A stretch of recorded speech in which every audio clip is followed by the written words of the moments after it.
What is a good disciple? A master in the making. What is a master?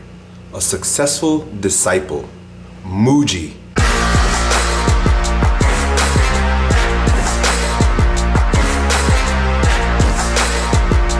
So this Tuesday marked the last day of my 19-day dry fasting.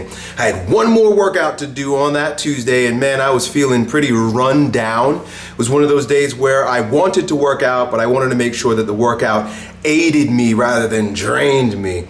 And so I realized that I was wanting to do a circular type workout. So those of you guys know that I often talk about linear workouts and then circular workouts. When I do yoga, I'm doing things more circular. When we're doing Hindu push-ups and squats, they're very circular and flowing. So I had that in my mind, but as I was scrolling through Instagram, I came across this video of Master Chek doing these circular type exercises with club bells. And immediately, as always, when I'm in contact with the ideas and demonstration of Paul, a light went off. And I said, yes, I've got these wonderful maces or gatas that I've purchased a few months ago, and I have them in my garage now, and I love to use them. So I said, I'm going to do a Paul Chek inspired workout this week, and that's exactly what I did. So in this video, of course, I'm going to share my workout with you towards the end, but before I get into that, I'd like to just share 5 amazing ways that Paul Chek has influenced and inspired me. The very first of which is the idea that exercise is medicine. If you take a pill, there is a cascading effect, a physiological effect within your body where you're basically triggering off different reactions. When you subject yourself to the stimulus of movement, you set off a cascade of physiological responses within your body through the nervous system and through the endocrine system and through a myriad of different ways. So every time you get under that barbell or you pick up that dumbbell or you go for a sprint, recognize that you are giving yourself a dose of medicine.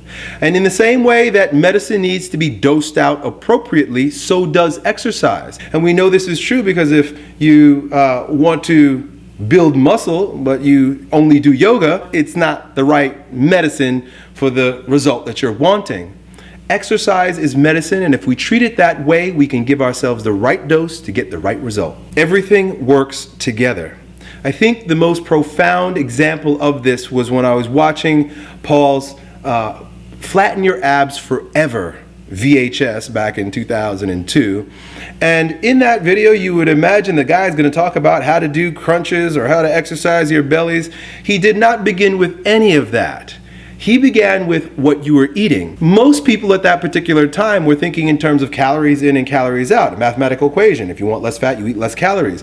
Paul took it one step deeper, and it related to how the foods you eat can potentially cause irritation within your organs, your gut lining. So for example, gluten or medications, a lot of the things that people eat cause inflammation in their gut, in their colon. There is a nervous system connection between your organ and your muscle. And if the organ is inflamed, through that connection to the muscle that it's associated with, the muscle won't work.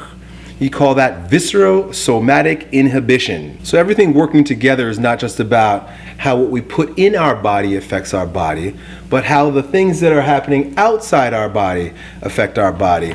And one of the best diagrams or examples of that is in his book, How to Eat, Move, and Be Healthy, which is a high recommendation from Hulse.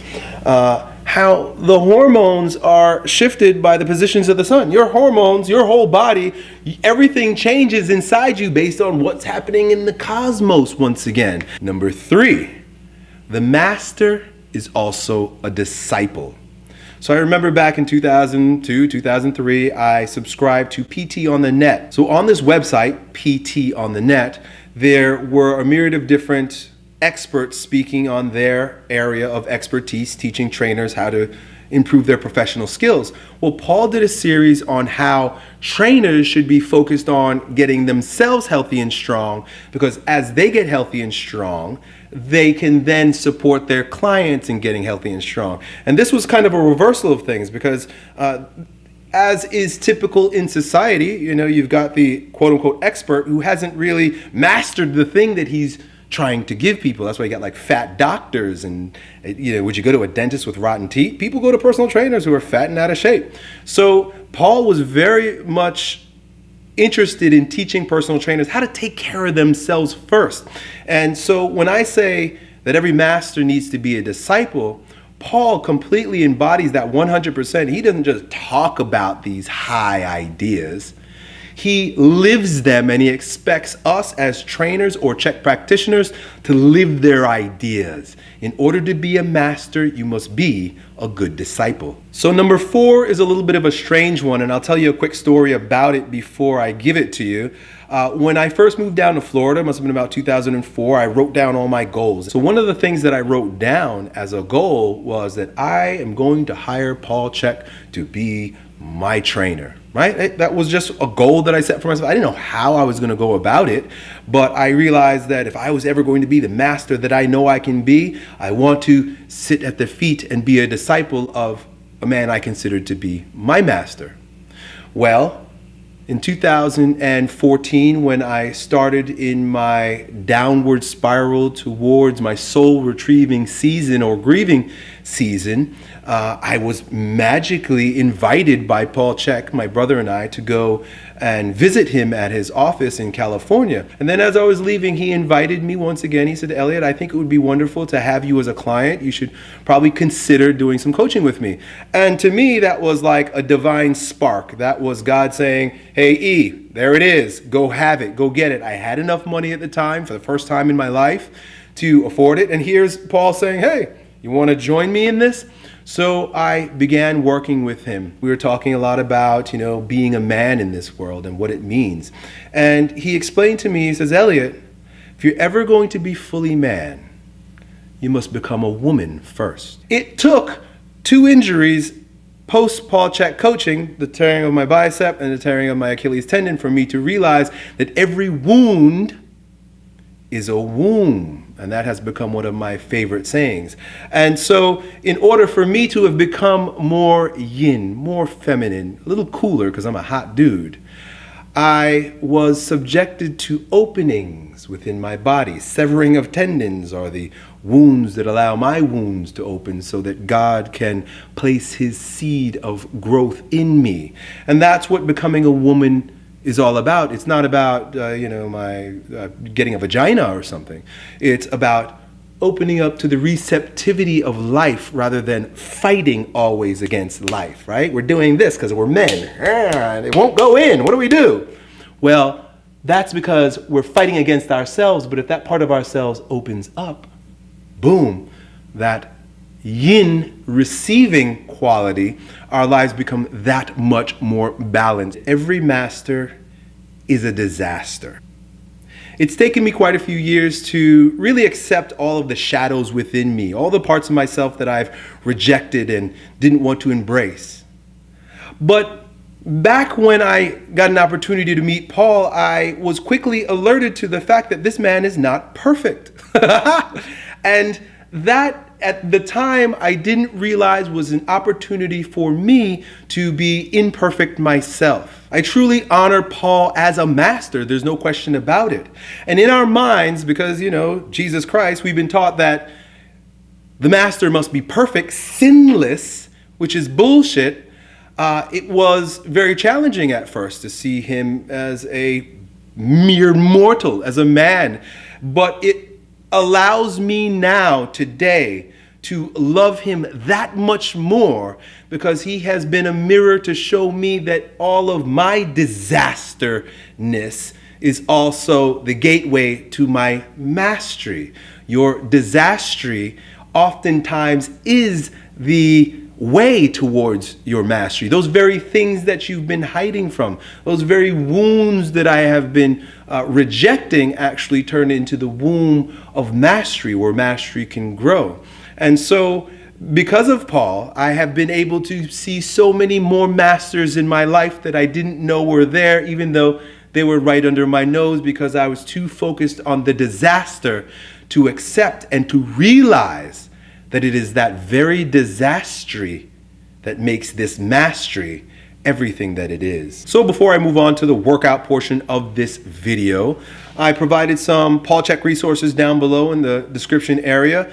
Definitely subscribe to his YouTube channel and his Instagram. Let him know that Elliott sent you.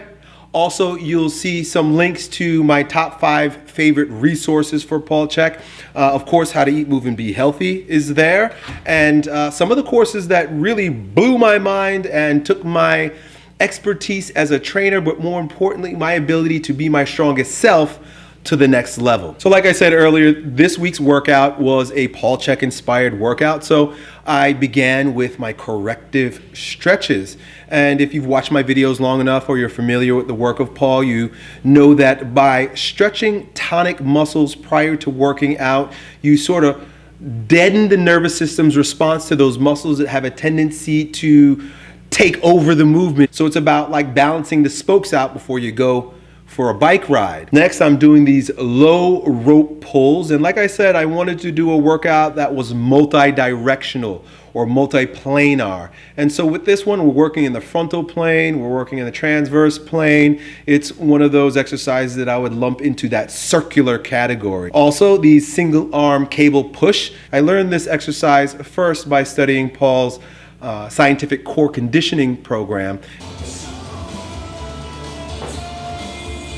Here you see me performing the Gata swings, and with these I'd like to also invite you to take a look at another YouTube channel by a guy named Paul, and he does all kinds of workouts and all kinds of exercises using these and a myriad of different Indian clubs and club bells and things of that nature. So if you're interested in integrating this kind of exercise into your routine, definitely check out his YouTube channel. Here you're seeing me working my biceps a little bit more. So this is a bicep curl to press, and you'll see me using fat grips because I just love the way they feel in my hands, and they also support in grip strength. Now, one of the things that Paul is known for is his Swiss ball exercises. And so one of the courses that I took showed me how to do a myriad of different Swiss ball exercises that help correct muscular imbalances. And this is one that Paul would refer to as a big bang exercise because you're working in so many different planes of motion. You're working so many different muscles. It's called the supine lateral ball roll.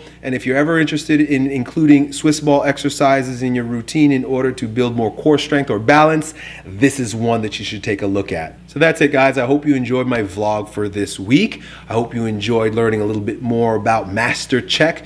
Definitely go check out Paul Chek's cool stuff on the internet. And I will see you guys next week with another vlog. Done.